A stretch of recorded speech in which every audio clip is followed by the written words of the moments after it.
There is an indefinable, mysterious power that pervades everything. That power that can make a way out of no way. Today, in the world, there's so much suffering because of that one of prayer. Welcome everybody to the Prayer Revolution. So glad you're here joining us. My name is Doyal, and I am here with my good friend and co-host Vera, and we are marching along with the Prayer Revolution. Every day we say morning prayer, and then we have a discussion about what it means to bring the mood of prayer into our everyday lives, not just to say a prayer, but to live a life of prayer, which is a life of connection to a higher spiritual power. And when I stay connected to that higher spiritual power, I find my higher self coming out. I find clarity, I find comfort, I find fulfillment. Or sometimes I find the same old fears and challenges that are there in my everyday life, but I'm able to approach them from a different vantage point. And so we want to stay connected. We want to stay connected. We want to remind ourselves of what it means to stay connected. So really, we're here to remind each other. And I'm really glad to see you, Vera. Grateful to see you too. I just see you and I remember. How about that? See you and I remember. Sounds good. See Julie and I remember. Yeah, See Dr. Louie and I see my sweet Pat over there. I see her and I remember. I see and Bhakti, Trisha Bhakti and Yoga Dog. Naushin and George and all y'all tuning in online. Brian, it's great to see you, buddy. Yeah. For those that are listening either on Instagram Live or listening on our one of our podcast platforms, we have a live Zoom group that tunes in every morning.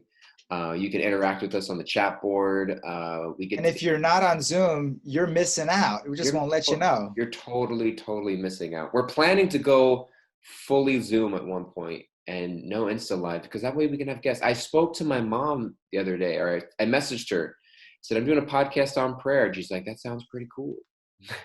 And I said, your mom to come lead us in prayer. I said, I'd like to have you as a guest. And she's like, sure. And she's in California. So I was like, it starts at 9. So it's 3 hours ahead. So it might be a little early for you. She's like, I'm in. Awesome. So I was thinking to invite my mom. I want to get Vera's mom on here too. And I was thinking that we could have all of our listeners write in questions that they want to ask our moms. Oh, wow. We're going to get real vulnerable, eh? If you guys had questions to ask our moms, you can write them in and then we'll ask them on the show. And then we'll determine which questions get asked. It's got to be some filtering process there. Yeah, or we might just make up questions. This is a question from a caller in Nebraska wants to know. Awesome. Sounds great, Doyle. I cannot wait to meet your mom. What an angel. What a You've never met my mom, right? Have you ever met my mom? I've never met your mom, no. She came out to New York. She's been to New York twice. She came out in 2010 when I was still a monk living in the ashram. And she came out briefly in for your wedding. 2014 for my wedding. Yeah, I had about 15 of my family members hike out here from California. I probably met her super briefly though. Probably saw her or something like that, but she I was lost in the crowd. And, yeah. She's a prayer. She's a prayer-er. Awesome. Yeah. Welcome. I see Zoe. I see Fatima. I don't know if that's the Fati that I know, but welcome, Fatima. Fatima. It is the Fati. Lum 11. I know a Fati from Jersey. I don't know if that's the one. If it is, hi Fati. If it's not, hi Fati. Okay, lead us in a prayer. We want to hear from you. Amazing to be with you guys. Take us away. Yeah. Amazing to be with you. Those of you guys that are tuning in for the first time, find a comfortable seat.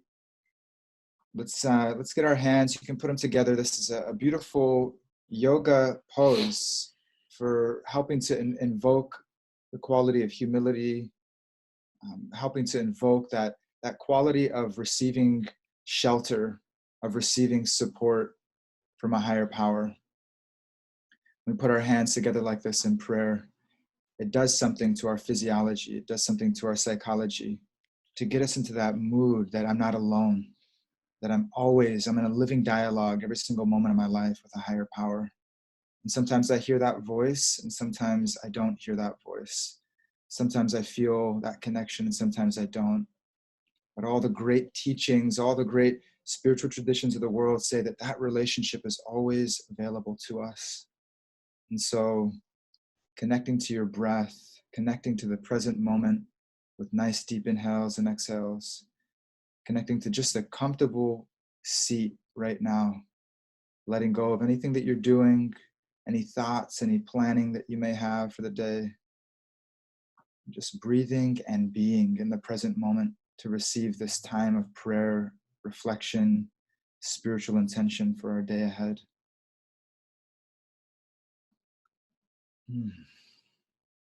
My dear Lord, since every day in life is changed in so many ways, how can we all learn and grow from these experiences?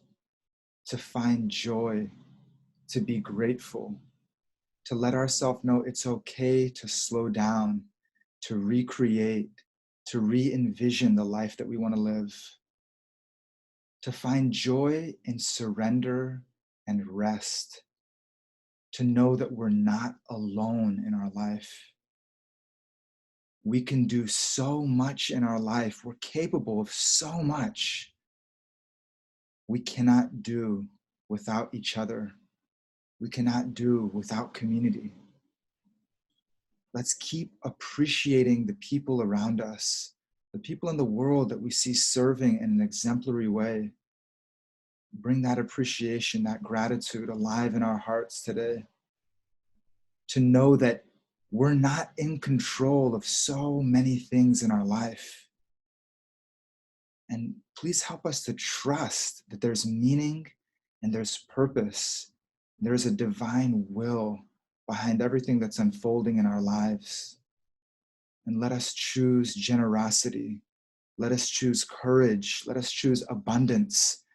And let us choose loving service in all of our exchanges in life. In gratitude, in calling out your name, please help us to feel that connection, to feel that empowerment, to live in higher consciousness, to live our life in service.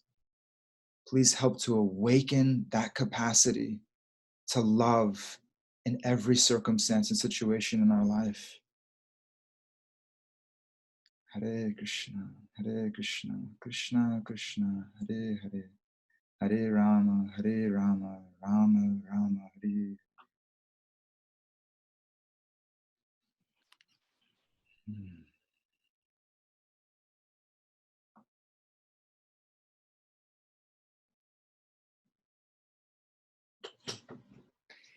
Thank you, Vera. Thank you so much. Thank you, Baba. Appreciate it as always. How's your heart? How's your mind and heart doing? Mind and heart, in that space, it's a space that together it feels so easy to access. It's such like a tranquility and like a rapturous presence. Like the mind is calm, my body feels at ease, and there's such like a satisfaction that comes from praying with you guys. It's like an internal fulfillment and satisfaction that comes, and yeah. So I'm feeling that ease and feeling that the satisfaction, the simple joy of calling out. What's that feeling? Yeah, I think that it's it is. There's to know that. To know that I'm not alone, right? It's just such a beautiful thing.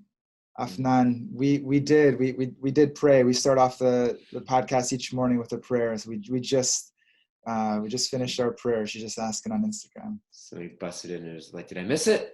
That was me this morning. I came in late. I was like, "Did I miss it?" But we're living prayer. So Afnan, I pray that you stay with us and that you get something of meaning out of our dialogue, which really is a living prayer, and Doyao, you're just asking, what do I feel? Yeah, I feel connected. I feel that thing, which I'm looking for in my life and everything that I do, that which I'm looking for in everything that I do is fulfilled in being. It's fulfilled. and being, calling out to a higher power, in connection with all of you guys, feeling connection to you spiritually, feeling connection to that higher power. That's what I'm looking for. That is the connection that I'm seeking in everything that I do. That's the consciousness that I'm seeking. So I feel fulfilled. I feel complete. I feel whole, and that's what I feel from prayer today with you guys. It's beautiful. Yeah. That's and the amazing thing is that's who you are. It's not like we're creating something that doesn't exist. We're just removing the rubble that's blocking who you really are. That's you. That's you, baby. That's you too, Bubba. It's all of us. That's all of us, right? That's the wild thing. It's what we're experiencing the majority of the time in our life is not us. What we're experiencing, I would say probably like 99% of the time, pretty much quite close to that, whatever that percentage is. Let it fluctuate a little bit this way, that way. 92.78%. Yeah, right.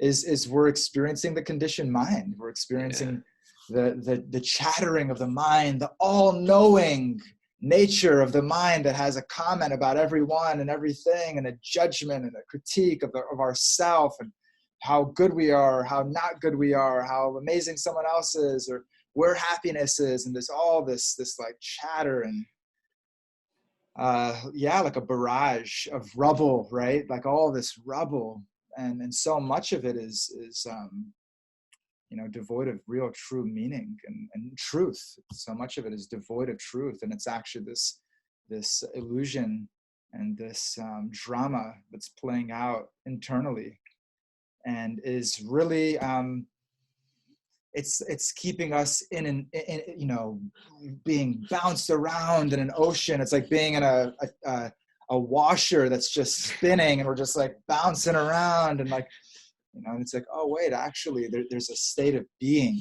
There's a state of sattva, which is in the Vedic tradition, or in the Bhagavad Gita, the Vedic teachings. Sattva, the state of being, this place of not needing to do anything, not needing to have anything specific in my life to experience the nature of pure consciousness and to experience the nature of our soul. And when we enter into that state of being, it's like, oh my God, I thought what I was looking for was, the raise, the paycheck, the girlfriend, the boyfriend, for that feeling to go away, or for me to have that feeling or that experience of this. I thought that's where it was. It was out there. It was this plan that I had. And oh my God, no, that's the trick. That's the trap, right? Not that we don't plan, not that we don't engage in life, not that we don't have our duties. We have those things. And fulfillment lies in being. And in that being, when I pray, or when I call out the names of the divine, or when I'm in an act of service, I actually feel what's taking place, on a deeper level, moving toward the spirit.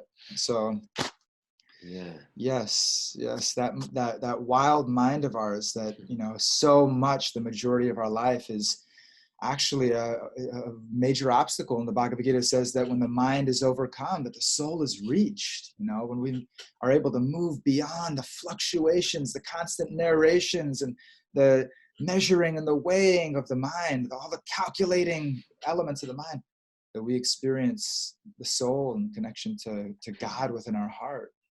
Yeah. So that's what I'm feeling today in prayer. I felt for 2.5 minutes that I was able to reconnect.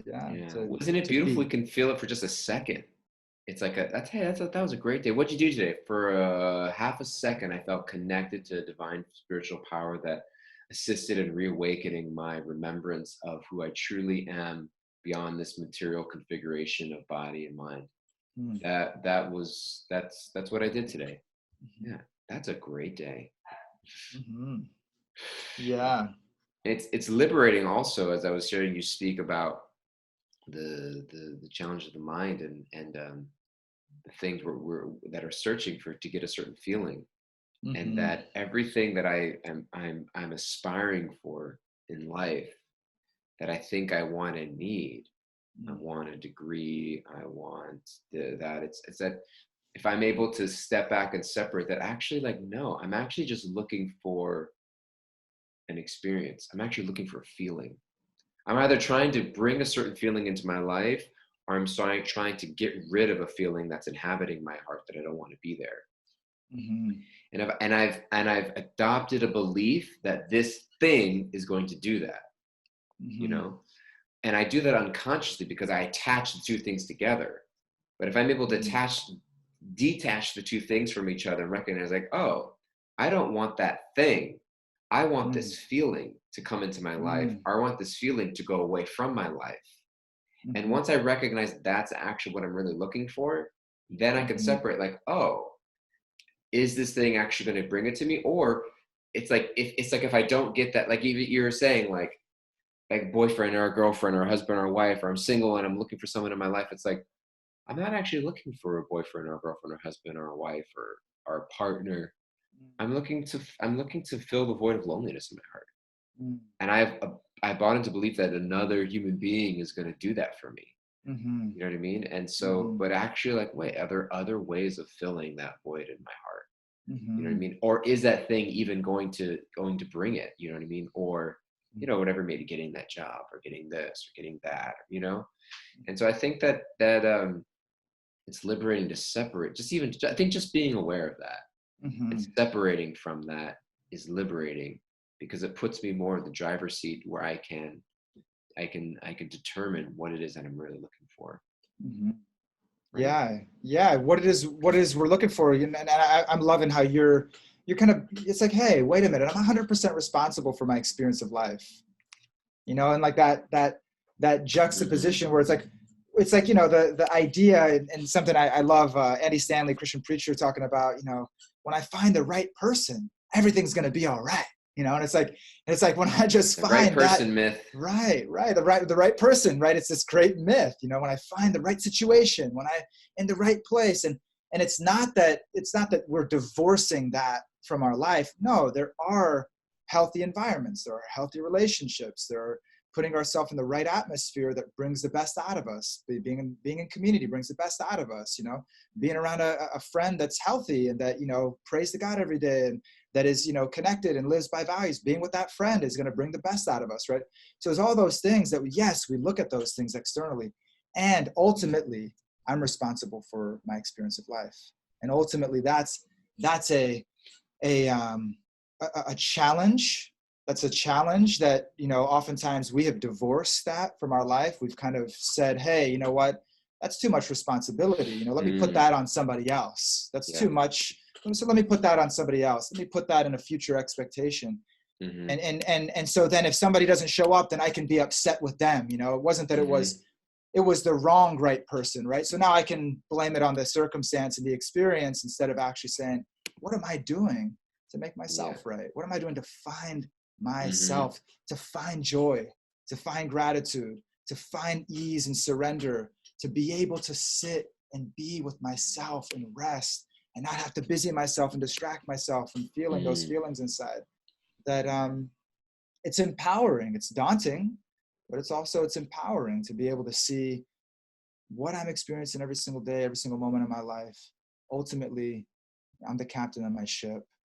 I'm the Mm. captain of my ship, and that Ranaswami, the title of his second book, The Journey Within, that it's in that journey within to know Mm. thyself. That from that foundation, knowing thyself, knowing the qualities of the soul, being able to connect to those qualities of the soul, and to bring that joy, to bring that experience into every moment of our life. That's what we're seeking. It's no longer based on external circumstances and situations. Now it's based on a eternal truth and reality that I can bring into every moment of my life. And how empowering is that? How empowering is that? And daunting, right? We've got to go into the rubble, like you're saying. Hey, maybe I've created a little bit of rubble in my life, and I don't feel so connected to that part of myself. So I got to dig through some. There's been some casualties along the way. I got to dig through some of those cobweb, closets, and start to move closer to that, get in touch with that. But that's the work, and it's not that feeling is not going to, the feeling of not being actually satisfied, of not actually being fulfilled in our life, it doesn't go away from externalities changing.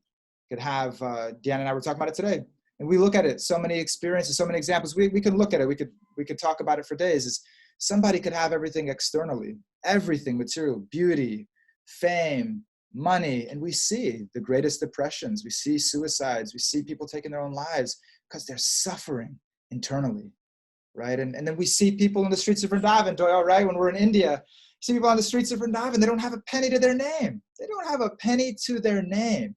And they're the happiest person you've ever seen in their life because they're sitting in meditation, their little one-stringed instrument. They're blind, they're emaciated in their health, but you see that they're glowing with happiness and inner fulfillment. So this is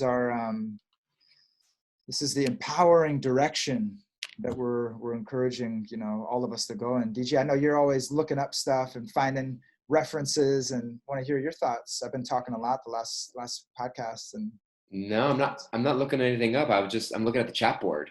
Awesome. And I was just looking at Naushin. She was saying it's also so limiting to think there are only some things that could bring us that joy, and when we realize it is eternal and literally everywhere, we open ourselves up to so much more joy. And I think it's very true. It's such a limiting belief that like this, it's like children, in a sense. I remember a child, like, I need that toy, you know what I mean? I need that.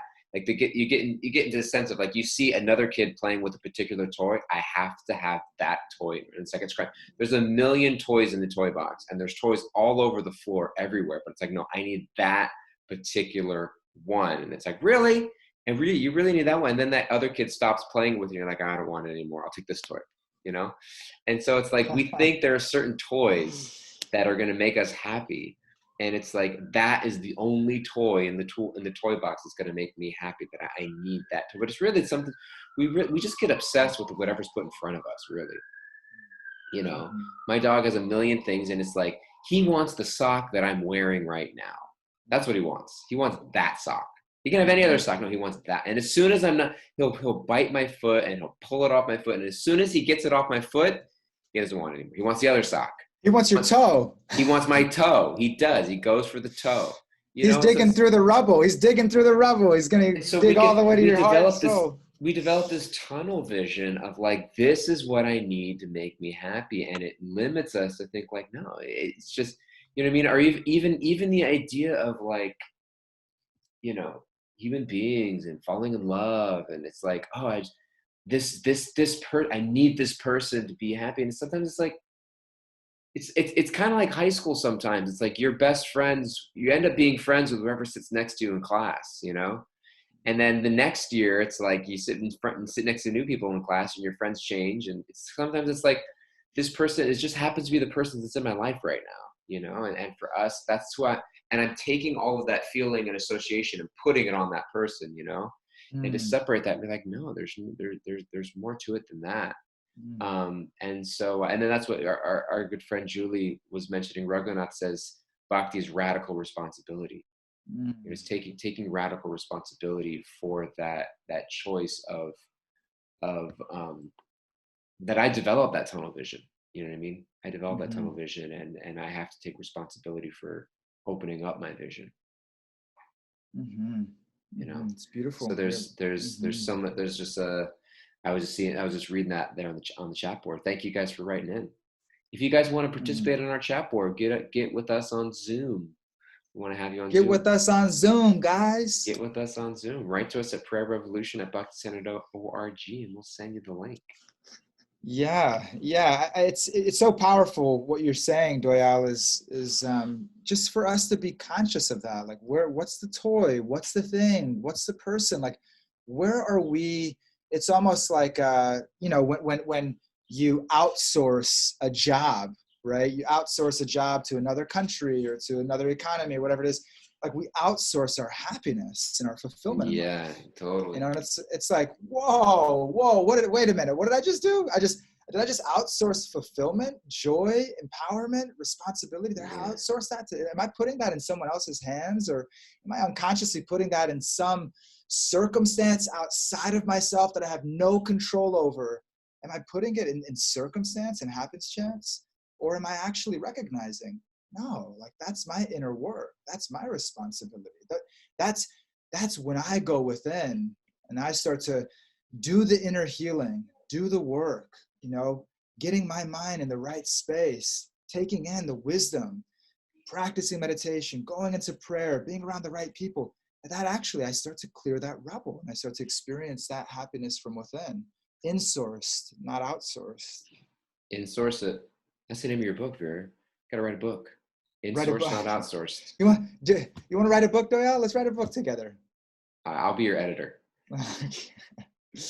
We'll write a book of prayers. Yeah, that's, man, and then how easy it is, because it's so challenging, right? When we're experiencing a disconnection from ourselves spiritually, when we're experiencing a disconnection from a higher power, that feeling is so unbearable, acutely or also extremely. It can be unbearable in our life. We distract ourselves from feeling that feeling. We try to cover up feeling that feeling. There's a God-shaped hole in our heart, as I hear Raghu share so often. There's a God-shaped hole in my heart. What am I trying to fill that with? What's actually going to fulfill my heart? And when I connect spiritually with my higher power, and I put myself in an environment, when I'm looking at this Zoom chat, when I'm looking at every one of you guys, I want to just go hug you right now. Like, you're beautiful beings, every single one of you. When I put myself in this type of company, even on the internet, right? Man, I start to feel that fullness in my heart. I start to feel that fullness in my heart. And that is the experience, the experiment, the science, oftentimes it's called the spirituality, the science of Bhakti, which Doyle and I, we're dedicating our lives to, non-sectarian spiritual path, that when we apply ourselves, we really give ourselves to spiritual practice, when we really give ourselves to community to be supported and going deep into that practice, we start to feel my heart is being filled. My heart is actually being filled with what I've been seeking my entire life, my whole existence. And so that is our beautiful opportunity. Let's consciously notice when we're outsourcing. We may still have those habits. We may still have some of those things where we outsource things, and it's, not to be too hard on ourselves or too critical of ourselves, but just to recognize that it's, that it's an insourcing. It's in going within. It's in actually connecting through meditation, through prayer, through spiritual community. We start to actually clear that rubble and experience that joy and fulfillment from within our hearts and so on. It's a moment to moment, day by day practice. I will forget probably like 108 times at least today, that everything we're talking about, I'll just completely forget. I'm like a goldfish. I'm like, wait, what happened? My spirit soul? Like, no, I'm not a spirit soul. I'll forget all of it in a second, and I'll forget God. I'll forget a higher power. And so let's forget what? Yeah, you got it. What did you say? And so we need each other. We need to build in those reminders, right? And like you said, Doyle, we're feeling it in this moment. And if today, it's like, if one moment we felt that connection and it helped us to have our bearings set to create that connection in all of our actions and all of our words and all of our thoughts throughout our day, amazing, right? How can we build it in a little bit? How can we pause? Not just once in the morning, and we pause before we have lunch. We pause before we have dinner. We pause before we go to bed at night. We pause before we have that conversation with our partner, with a friend. We pause before we go into the office. We pause before we get out of the car. Like, we pause even for 2 seconds, 3 seconds. My Lord, I know that your will is unfolding in my life. I trust that your will is unfolding in my life. Let me bring joy. Let me bring happiness. Let me find that happiness and joy within, and let me bring that into all my experiences, into every person that I meet in life. And that's all I'm looking for in my life. That's the fulfillment that I'm seeking. So Beautiful. I love you guys. Love you guys so much. Love you, Vera. Love all of our Zoomers. Love all of our listeners. Thank you guys so much. If you're listening out there in podcast land, please subscribe, leave us a review, 5-star review, write us a review. We'd love to hear from you guys on Apple Podcasts, Spotify, SoundCloud, YouTube. If you want to join our live Zoom group every morning, please write to us, prayerrevolution@bhakticenter.org. If there's something you'd like to hear us talk about, please write to us at prayerrevolution bhakticenter.org. If you just want to say hi, let us know what you like about the show, please write to us at prayerrevolution@bhakticenter.org. We're so grateful to have you guys here. We're here every day live, 9 a.m. to 9:30 a.m. Eastern time. And we look forward to seeing you next time. Love you, bro. Take care, guys. Have a You beautiful too. day. Take care, everybody. Thank you so much. Bye-bye.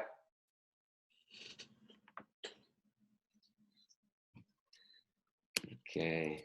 Good to see all you guys. Hey, Julie. Barbara Weinstock. Thanks for being here, Barbara. Patricia, Mishi, good to see you guys. Thank you so much. Glad you guys are here. Have a good day. Take care.